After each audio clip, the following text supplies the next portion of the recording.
आज के क्लास में हम आपको बताएंगे क्लास 10th का 13.2 का क्वेश्चन नंबर 1।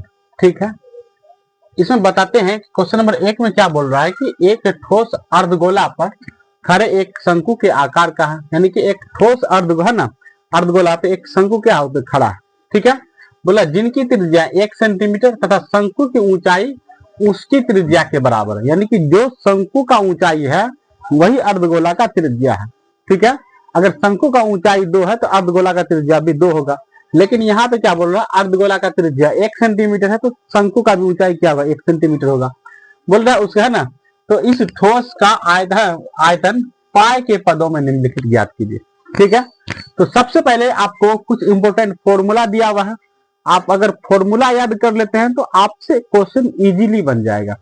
और अक्सर बच्चा क्या करता है, क्वेश्चन बनाने बच्चा को तो आता ही है, लेकिन फॉर्मूला में क्या होता है कि बच्चा मिस कर देता है, फॉर्मूला याद नहीं रहता है, क्वेश्चन नहीं बन पाता। इसलिए सबसे पहले आप फॉर्मूला याद कर लीजिए। शंकु का जो आयतन जो होता है उसका फॉर्मूला होता है 1/3 पाई आर स्क्वायर एच। शंकु का जो फॉर्मूला क्या होता है, शंकु का आयतन का formula 1/3 pi r square h. शंकु का आयतन क्या होता है, 1/3 पाई आर स्क्वायर एच। शंकु का आयतन क्या होता है, 1/3 पाई आर स्क्वायर एच होता है। याद हो गया। इसी प्रकार से अर्धगोला का जो आयतन होता है, अर्धगोला का जो आयतन होता है 2/3 पाई आर क्यूब होता है। क्या होता है, अर्धगोला का आयतन क्या होता है, 2/3 पाई आर क्यूब। ठीक है, अर्धगोला का आयतन क्या होता है, 2/3 पाई आर क्यूब। ठीक है, याद हो गया। अब जैसे जैसे क्वेश्चन आपको बोल रहा है वैसे वैसे आपको क्या करना है, फिगर ड्रॉ आउट करना है। फिगर ड्रॉ आउट करने से क्या होता है, आपको क्वेश्चन समझ में आता है कि क्वेश्चन में क्या निकालना है। बोल रहा है कि एक ठोस अर्धगोला पर एक खड़े एक शंकु के आकार का है। बोल रहा है कि एक ठोस अर्धगोला पर खड़ा है और उसका आकार कैसा, शंकु के आकार का है। तो अर्धगोला पे खड़ा है, तो इसलिए सबसे पहले हम क्या बना लेते हैं, अर्धगोला बना लेते हैं।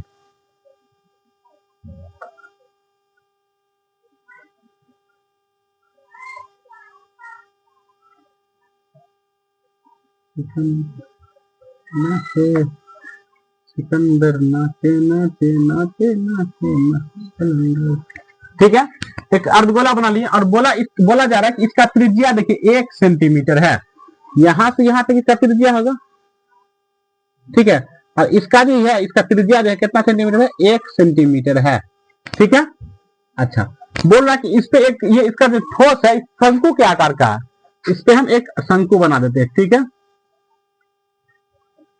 देखिए फिगर टेढ़ा मेरा हो रहा है क्योंकि मेरे पास स्केल नहीं है। ठीक है, फिगर अपने से आप ड्रॉ आउट कर लीजिएगा स्केल से। और यहां से यहां तक इसका ऊंचाई है और बोल रहा है कि जो अर्धगोला का त्रिज्या है वही शंकु का क्या होगा, ऊंचाई होगा। तो इसका एच, ये जो एच है ये भी बराबर क्या होगा, 1 सेंटीमीटर ही ना होगा। ठीक है, अब बोल रहा है कि है ना, इस ठोस का आयतन पाई के पदों में निकालना। तो सबसे पहले इन दोनों मिला के जो है शंकु और अर्धगोला, ये दोनों मिला के क्या बन रहा है, ठोस बन रहा है। और बोल रहा है इसका आयतन निकालने के लिए, अच्छा ठोस का आयतन निकालने के लिए क्या करना पड़ेगा, हमको अर्धगोला का आयतन निकालना पड़ेगा और शंकु का आयतन निकालना पड़ेगा, और दोनों को जोड़ देंगे तो हमको क्या निकल जाएगा, ठोस का आयतन निकल जाएगा। क्लियर, आते हैं क्वेश्चन पे। सबसे पहले जो दिया हुआ है उसको लिख देते हैं। दिया हुआ है, दिया हुआ क्या क्या दिया हुआ है, तो अर्धगोला का त्रिज्या दिया है 1 सेंटीमीटर, अर्धगोला का त्रिज्या, और त्रिज्या को आर से डिनोट करते हैं, है ना, बराबर 1 सेंटीमीटर। अच्छा क्वेश्चन में ये भी बोल रहा है कि शंकु का ऊंचाई और अर्धगोला का त्रिज्या दोनों बराबर है। हम लिख सकते हैं शंकु की ऊंचाई इक्वल टू, है ना, अर्धगोला का त्रिज्या। क्वेश्चन ही बोल रहा है त्रिज्या। अच्छा अर्धगोला का त्रिज्या जितना होगा हम बताए थे उतना ही शंकु का ऊंचाई होगा। तो शंकु का ऊंचाई भी क्या हो जाएगा, शंकु की ऊंचाई भी क्या हो जाएगी, शंकु की ऊंचाई क्या हो जाएगी, 1 सेंटीमीटर। क्लियर, यहां तक कोई दिक्कत नहीं। अब हल करते हैं प्रश्न से। हमको किसका निकालना आयतन, ठोस का आयतन निकालना है। यहां पे लिखते हैं ठोस का आयतन, ठोस का आयतन इक्वल टू किसका आयतन, किसका आयतन निकालना पड़ेगा, अर्धगोले का आयतन प्लस शंकु का आयतन। लिखते हैं शंकु का आयतन, शंकु का आयतन प्लस अर्धगोले का आयतन, अर्धगोला का आयतन। ठीक है। अच्छा, शंकु के आयतन का फॉर्मूला क्या बताए थे, 1/3 पार स्क्वायर एच। तो यहां पे लिख देते हैं 1/3 पार स्क्वायर एच, और प्लस है तो प्लस अर्धगोला का आयतन क्या होगा, तो 2/3 पार cube, 2/3 pi r cube. Clear, यहां तक कोई दिक्कत ना। अच्छा, इसका वैल्यू हम क्या निकालते हैं, 1/3। अब पाई का वैल्यू तो पाई में रहने के लिए बोला है, क्योंकि बोल रहा है देखिए पाई के पदों में निकालना, इसलिए पाई का वैल्यू हमको 22/7 यहाँ पे देना ही नहीं है, पाई को वैसे रहने देते हैं। ठीक है। यहाँ आर का वैल्यू क्या है, तो 1 है, आर का वैल्यू क्या होगा, आर स्क्वायर का वैल्यू 1, तो यहाँ पे लिखते हैं इंटू 1 इंटू 1, क्योंकि 1 का स्क्वायर है, और फिर एच का वैल्यू भी 1 है, तो यहाँ 1।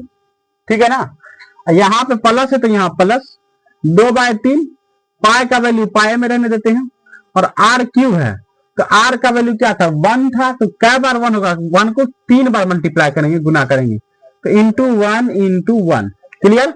आपको मालूम है कि किसी भी संख्या को अगर 1 से गुना करते हैं तो वही आता है, तो ये क्या होगा 1/3 पाई, यहाँ पे बच जाएगा, क्योंकि 1 को 1 से गुना किए 1, फिर 1 को 1 से गुना किए 1 ही होगा, और प्लस है तो यहाँ पे प्लस 2/3 पाई होगा, क्योंकि 1 क्या होगा, किसी भी संख्या को 1 से गुना करते हैं तो वही संख्या रिपीट हो जाता है। ठीक है।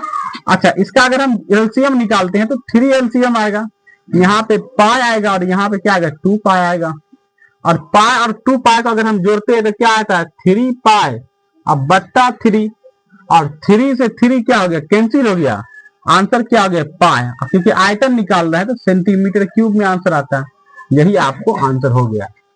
आशा करते हैं हम जो पढ़ाए होंगे आपको पसंद आया होगा। आप मेरा अगर पिछला वीडियो नहीं देखे हैं तो आप डिस्क्रिप्शन में जाकर के हमारे प्लेलिस्ट में पिछला वीडियो देख सकते हैं। अच्छा होगा मेरा वीडियो तो लाइक कीजिएगा, सब्सक्राइब कीजिएगा, शेयर कीजिएगा, और मेरे वीडियो को ज्यादा से ज्यादा सपोर्ट कीजिए। तब तक के लिए जय हिंद।